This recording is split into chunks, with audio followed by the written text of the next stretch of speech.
Kali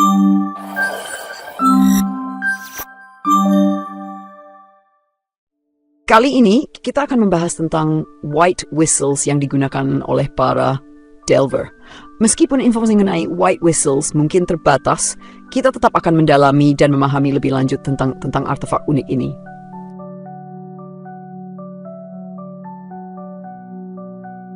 White whistles adalah artefak kelas 2 yang hanya dapat digunakan oleh pemilik aslinya, terbuat dari live reverberating stones yang disebut your worth. Setiap white whistle memiliki desain unik, menjadikannya satu-satunya. Artefak ini mampu mengaktifkan relik yang tersembunyi. Selain itu, white whistle menjadi simbol bagi para delver yang diizinkan menjelajah lebih dalam hingga melewati lapisan kelima abyss. Saat ini, hanya sedikit delveri sebagai pemilik white whistle, meskipun tidak tertulis apa itu mereka semua masih hidup. Live reverberating stone atau yang dikenal sebagai your worth adalah artefak kelas 2 yang digunakan untuk menciptakan white whistle. Bahan utama untuk membuat live reverberating stone adalah seorang manusia yang rela mengorbankan nyata dirinya sepenuhnya demi pengguna peluit tersebut. Batu ini memiliki life insignia yang unik untuk orang yang dikorbankan dan hanya dapat digunakan oleh individu yang dituju. Kesadaran dari orang yang menjadi life reverberating stone tetap ada di dalamnya, seperti yang terlihat pada Prushka, yang meskipun telah menjadi batu, masih dapat berkomunikasi secara halus dengan Rico dan bahkan dengan Faputa.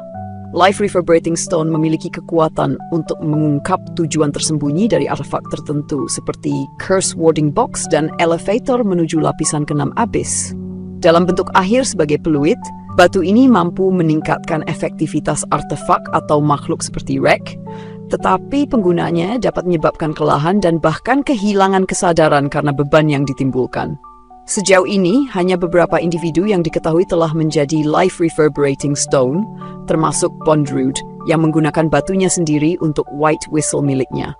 Prushka, yang batunya digunakan untuk white whistle Rico, dan Doni, yang menjadi bahan untuk white whistle Liza. Pemilik white whistle yang diketahui antara lain Liza the Annihilator, Ozen the Immovable, Bondrewd the Novel, Srajo the Obscure, Wakuna the Chosen, dan Rico. Saat ini, Rico adalah satu-satunya individu yang diketahui memiliki lebih dari satu white whistle, yaitu milik ibunya yang diwariskan kepadanya serta peluitnya sendiri yang diperoleh setelah Prushka berubah menjadi live reverberating stone di Ido Front. Jika seorang pemilik white whistle meninggal atau melakukan last dive, peluitnya secara tradisional diberikan kepada keluarga atau keturunannya. Jika tidak ada ahli waris atau jika keluarga menolak, peluit tersebut akan menjadi milik Delvers Guild dan disimpan di markas mereka di Oath. Lokasi pasti tempat live reverberating stone diubah menjadi white whistle hanya diketahui oleh sebagian anggota Delver Guild dan para pemilik white whistle. Menurut teori, tempat pemrosesan ini berada di dalam abyss, bukan di permukaan. Selain itu, kesadaran individu yang menjadi live reverberating stone tetap utuh dan mampu berkomunikasi secara bawah sadar dengan pemiliknya, bahkan dapat merasakan pengalaman pemiliknya, termasuk makanan yang dikonsumsi. Beberapa makhluk tertentu, seperti Faputa, juga memiliki kemampuan untuk berinteraksi dengan live reverberating stone secara langsung. Demikian rekap video kita kali ini. Jangan lupa subscribe agar tidak ketinggalan rekap-rekap selanjutnya. Sampai jumpa di video berikutnya.